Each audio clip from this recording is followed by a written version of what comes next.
నుంచి KPHB road number 2లో Rishab jewellery shop and gold loan business చేస్తూ ఉన్నాం.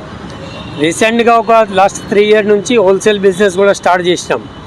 హోల్సేల్ బిజినెస్లో అలా ఉంటుంది అంటే ఎవరైనా జ్యువెలరీ షాప్ వాళ్ళు అప్రూవల్గా తీసుకుపోయి నాకు కస్టమర్ వచ్చి నాకు నెక్లెస్ కావాలి, నల్ల పూసలు కావాలి, చైన్ కావాలి, అలా బాక్స్ తీసుకొని వెళ్తారు. 200 గ్రామ్ 300 గ్రామ్ తీసుకొని పోతారు. రీసెంట్గా చేతన్ జ్యువెలర్స్ అయినా ప్రగతి నగర్లో ఆయన రీసెంట్ బిఫోర్ లాస్ట్ 2 years నుంచి కూడా గోల్డ్ తీసుకొని పోతుండే.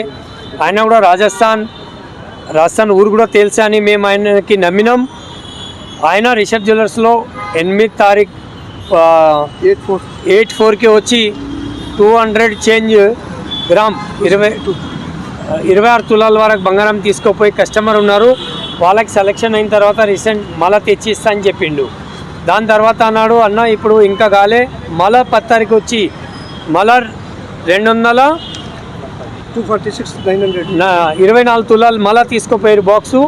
ఆ రోజు మధ్యాహ్నం ఆయన రాకపోతే మా మనిషికి పంపించినాం. మనిషికి పంపిస్తే ఆయనకి బండి ఇచ్చి తాళం ఇచ్చి నేను పాస్కి పోతున్నా, 4 o'clock షాప్ బంద్ చేసి ఇప్పుడే వస్తున్నా అని వెళ్ళిండు. ఏనుక వెళ్తే ఫస్ట్ ఆయన ఇంటికి వెళ్ళిండు. ఇంట్లో నుంచి ఒక బ్యాగ్ తీసుకొని అక్కడి నుంచి ఆయన గాయబ్ అయిపోయిండు.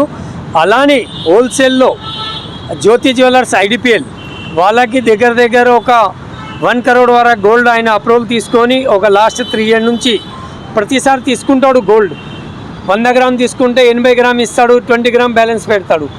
మళ్ళా ఒక 150 గ్రామ్ తీసుకుంటూ పోతాడు, మళ్ళీ ఒక 10 గ్రామ్ బ్యాలెన్స్ అలా చేసి వాళ్ళకి దగ్గర ఒక 1 crore వరకు గోల్డ్ బ్యాలెన్స్ పెట్టింది. మార్కెట్లో చాలా మంది, మేము షాప్ దగ్గర ఉన్నాం, అక్కడ చాలా లేడీస్ దగ్గర అడ్వాన్స్ తీసుకున్నాడు. చాలా మంది